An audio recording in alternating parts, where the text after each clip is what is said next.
Hello and welcome to Kelly Legends Media. Thank you to all you subscribers that have subscribed to my channel. If you haven't subscribed, please hit the subscribe button down below. Hit that like button if you like the video, that's a thumbs up. And give it a thumbs down if you don't like this video. Your opinion is very important. Also hit the notification bell so you'll be notified whenever a new video's drop. You can go back and watch it when you have time. Okay, so I wasn't going to come out today because of the heat and I wasn't feeling very well, but I came out to do this video. I want to keep you guys entertained and keep providing some content for you. I'm working on quite a few different subjects, some good ones, and I want to do some visuals with it. It's a lot of work. I've tried different software.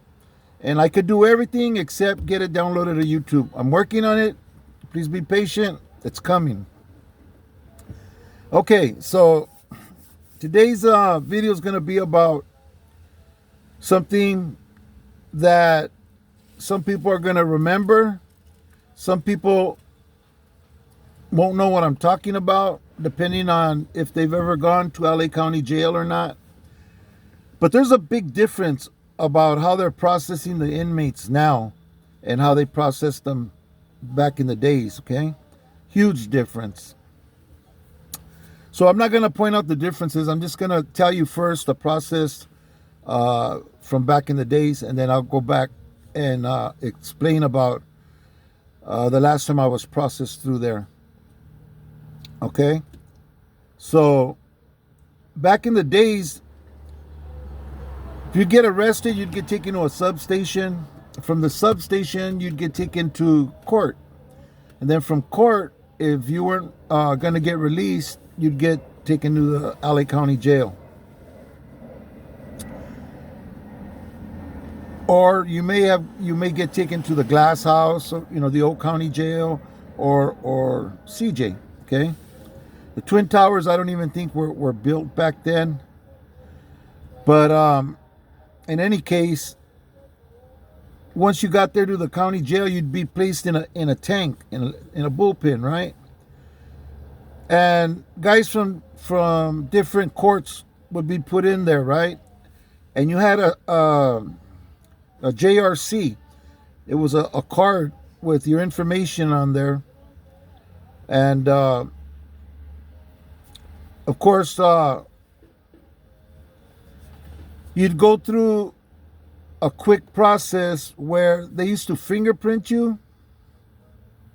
They used to do a chest x-ray to check for like tuberculosis and stuff, and take your picture. If you had a wristband, they'd take it off you and they'll put another wristband from the jail with your booking number and everything on it. Later, they added the picture that they took of you. They printed on your band.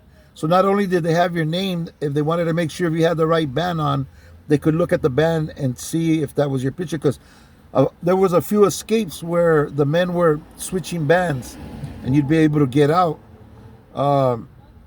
And to prevent that, they started pulling on the band to make sure that it was tightly secured. And that still didn't work. The inmates still figured out a way how to tighten it up where when they yanked on it before they cut it off, it was secure. So they started putting the picture. Okay, so now you got your wristband, and if you needed to, you'd go through medical. But most of the inmates would get turned in to another tank where they would take your tennis shoes, and check your tennis shoes real good, put them off to the side, and then take all your clothes and put them in a bag, right? And then they'd give you a roll of the county uniforms with underwear, a t-shirt, everything said LA County Jail printed on it, right? And If you were lucky, you'd keep your socks because if your socks had a color band on them, like red or blue, later on they take those socks apart and they'd make money bags or something out of them. Anyways, you'd go through like a clothing exchange, put all your stuff in a bag, and they had a way to keep track of your bag, and your bag will go off. They would wash all those laundry bags all together, dry them or whatever, and when you got out, you got your clothes back, the same clothes that you went in with. In any case, let me back up a little bit. Before you got your bedroll, you're standing there butt naked. The cops would come in and have you open your mouth, move your tongue, run your fingers through your hair, the whole bit, squat, cough, pick up your junk. They do that kind of a check on you, right? Then you'd move forward, and one by one, they would spray you with a spray, right? That would kill any lice, bugs, crabs, anything that you might have on you, so that you don't bring it into the jail and there won't be a big old outbreak. But they'd spray your hair, everything with this chemical, right? And then you'd go in to the room next to it. There'd be showers. You take your shower, which was just a quick rinse off, and you go out, and that's where they toss you your roll. So you get dressed, you put your clothes on and stuff, right? And then you go into another tank where you sat there for the longest, until they called you out, and you'd go to a window and they'd ask you, if you're from a gang, who you run with and all of that other stuff. You'd go back to the room again after they finish doing their intake interview. And finally, an officer will come with a stack of those cards, the JRCs, and start calling out names. Okay, they line you up against the wall. You'd have to put your hands in your pocket, your shoulder on the wall, and they'd walk you through the hall. And whatever module you were going to, or wherever they were going to house you, they'd take you there,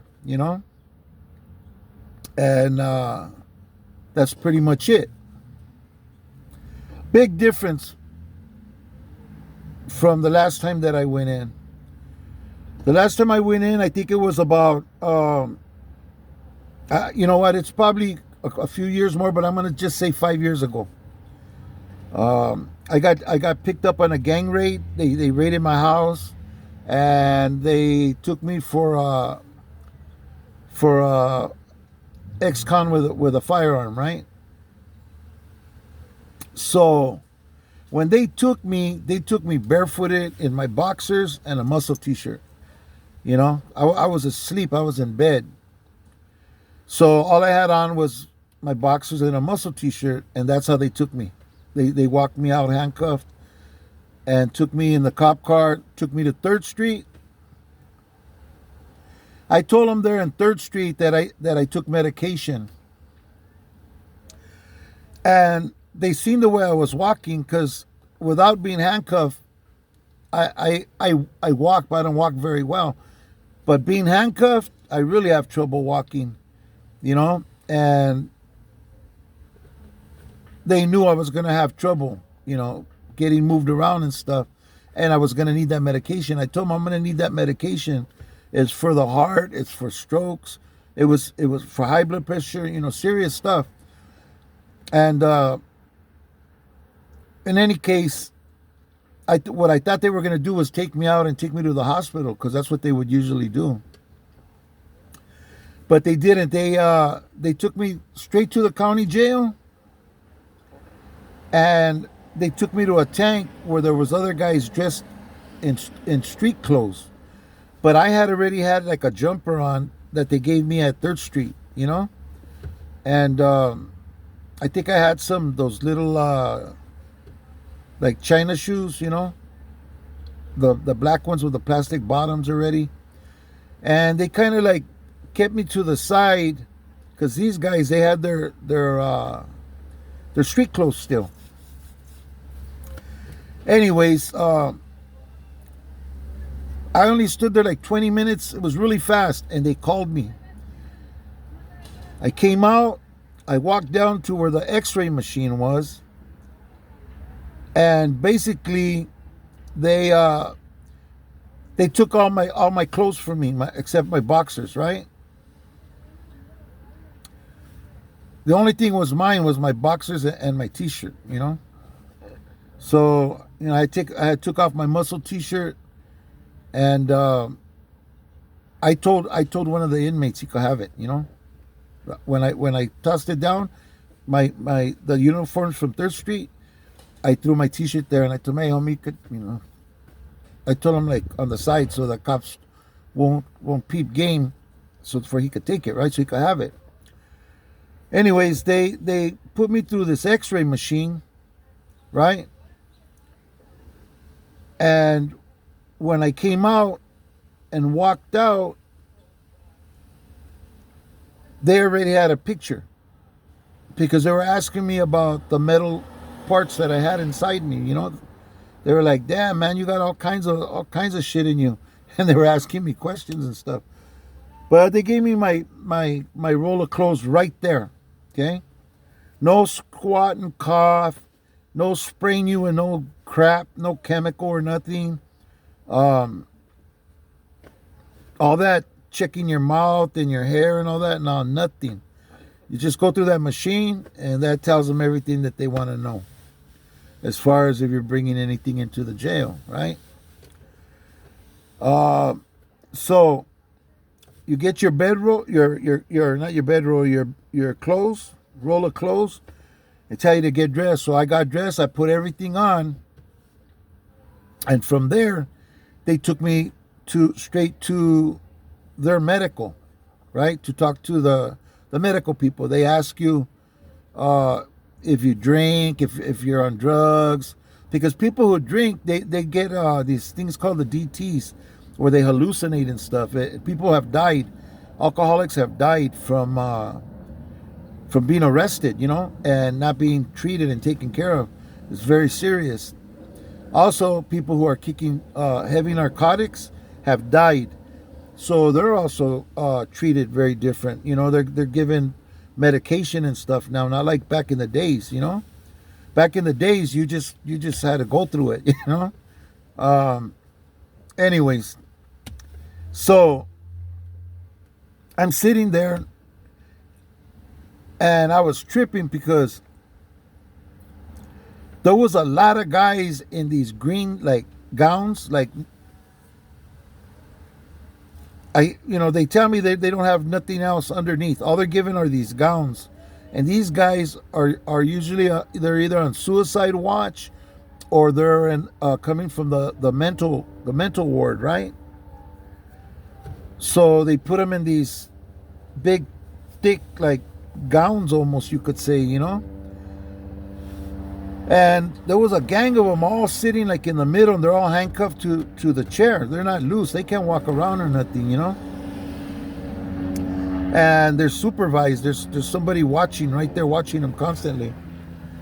And then they're bringing other people from different wards, I guess, and stuff, because even if you clean up, if something goes into the jail and you start doing it again, you're going to get sick again, right?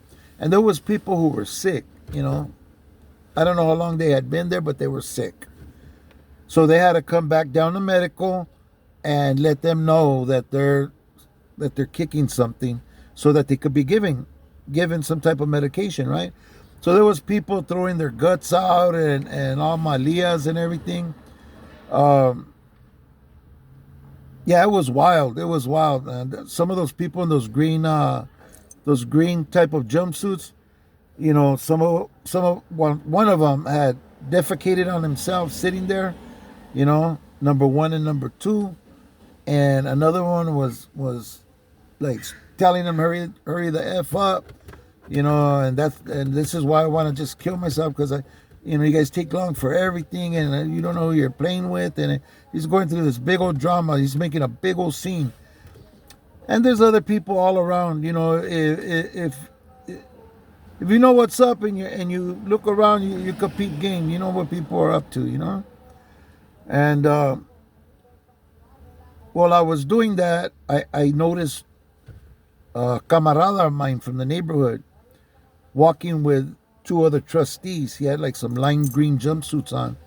So he's walking by, and I get his attention, and he comes over as close as he could towards us. And I give him a number. I tell him a number for him to call.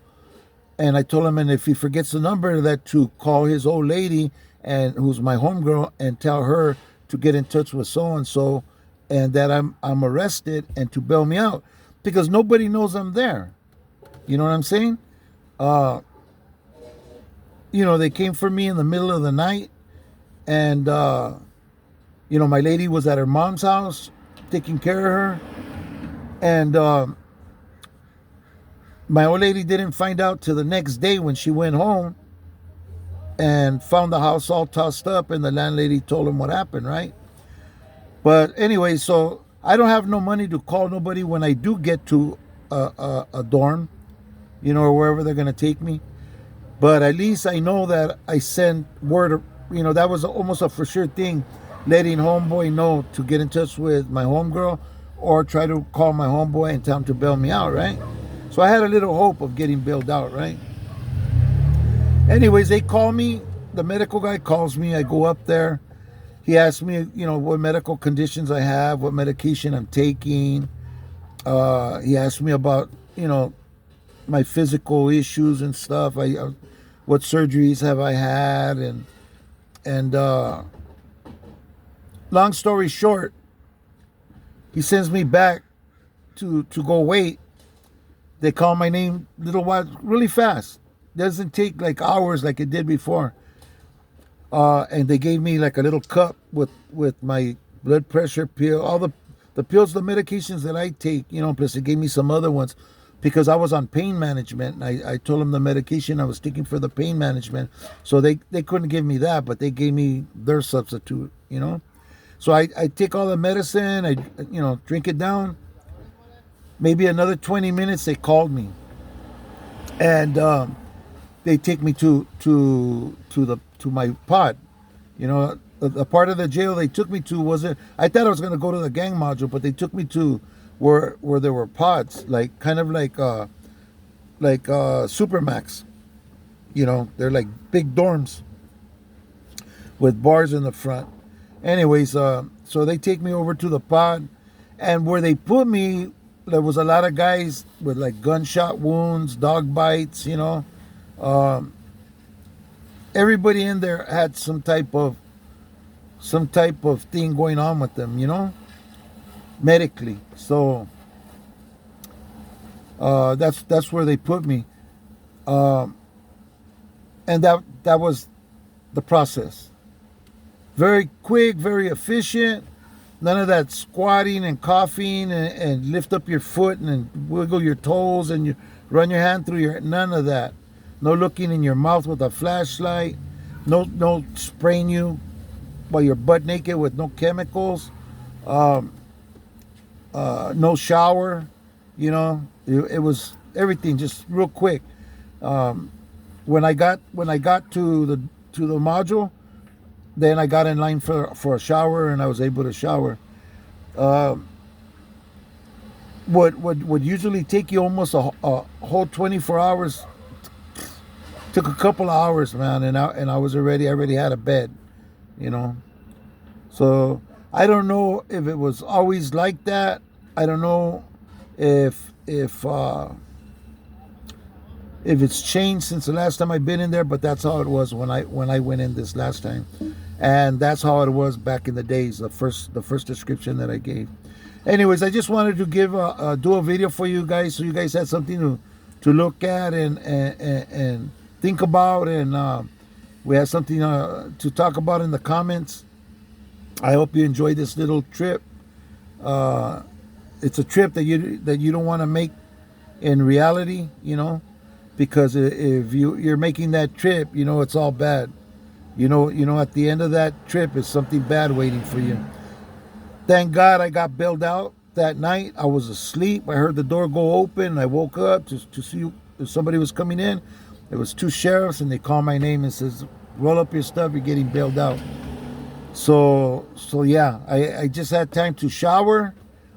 It was getting late. I laid down. I fell asleep. Woke up. It was lights out. Went to sleep, and they called my name. Easy peasy. You know what I mean? But anyways, that's my video for today. Be careful, guys. You know, county jail is nothing nice ever. Not back then, and it ain't now. Even with the changes they made, it's still jacked up. So let's take care of our freedom. Let's be very careful what we do and the decisions we make. It could affect not only us, but the people that love us and that we need to be there for. Thank you for watching this video, and if you follow me to the end, an extra thank you very much for watching, and I hope to see you on the next video. God bless you and your family. Thank you very much.